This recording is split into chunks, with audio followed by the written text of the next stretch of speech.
Sir, excuse. Sir, naghahanap pa ako ng ano, gusto pong manalo ng 5,000. Pwede na! Okay lang po ba? 5,000? Apo.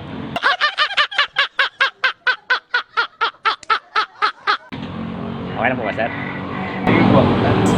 Yes! Sir, ano, sino po sasagot sa inyo? Siya. Ikaw na po.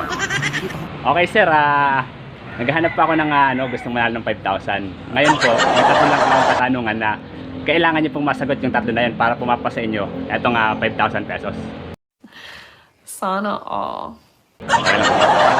Okay po, unang tanong ko po sa inyo, sir. Alam niyo po ba yung 10 utos ng Diyos?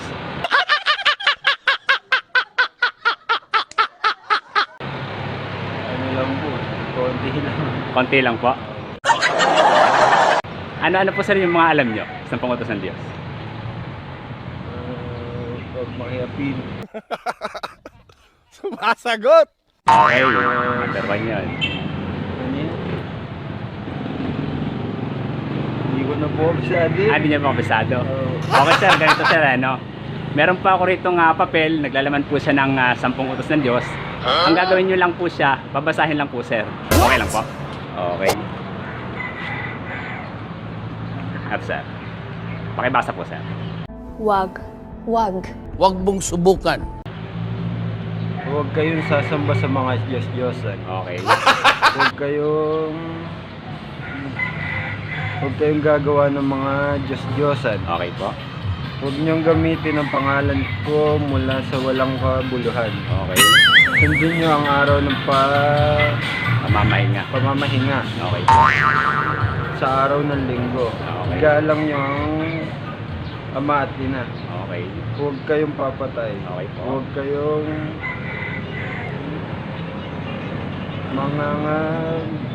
mangangalunya o makikiapid. Okay.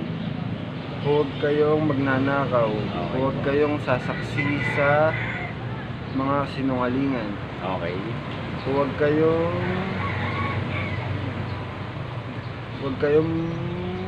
pagnanasahan asawa ng iyong kapwa o Ang o kanyang mga ari-arian. ari-arian. Excellent! Okay, sir. Okay, sir. Sa unang tanong ko po, sir, maliwanag po na hindi niyo po alam yung 10 utos ng Diyos, kaya po pinabasa ko po sa inyo to. Okay po. Okay, ganito, sir. Bibigyan ko pa rin po kayo ng pagkakataon para po mapasa inyo yung 5,000 pesos. Okay po? Ikalawang tanong ko, sir. Dahil alam niyo na po yung 10 utos ng Diyos, sinusunod niyo po ba ito?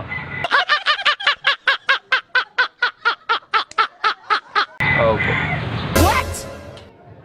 Talaga po? Hindi man po sa alam pero alam naman po yung tama at mali.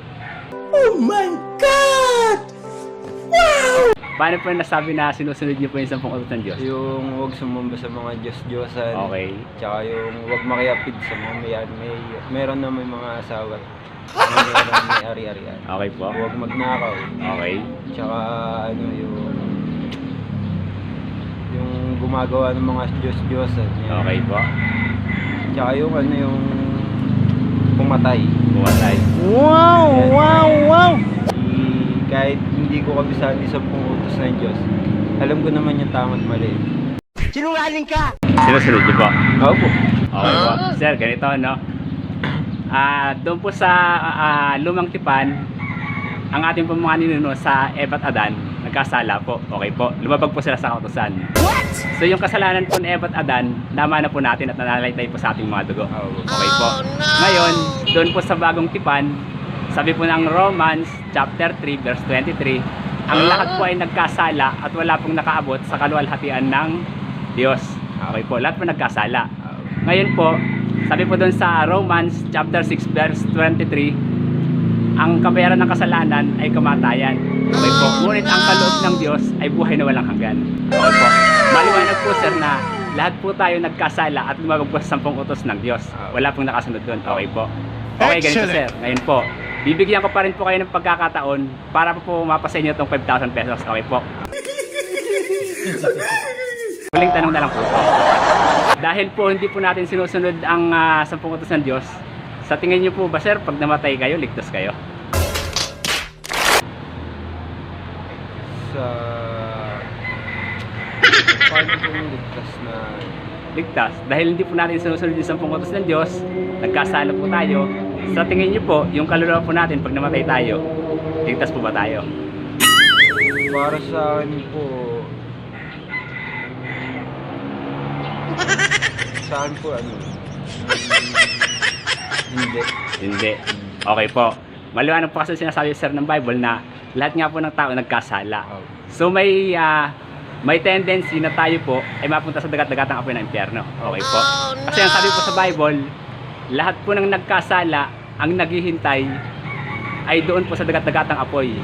Kasi sabi po sa Bible, may 3 uri po ng kamatayan.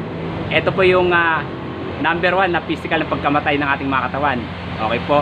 Number 2, yung tayong mga tao, buhay pa tayo, makasalanan, ang tingin po sa atin ng Diyos, patay. Kasi nga po, gumagawa pa tayong kasalanan.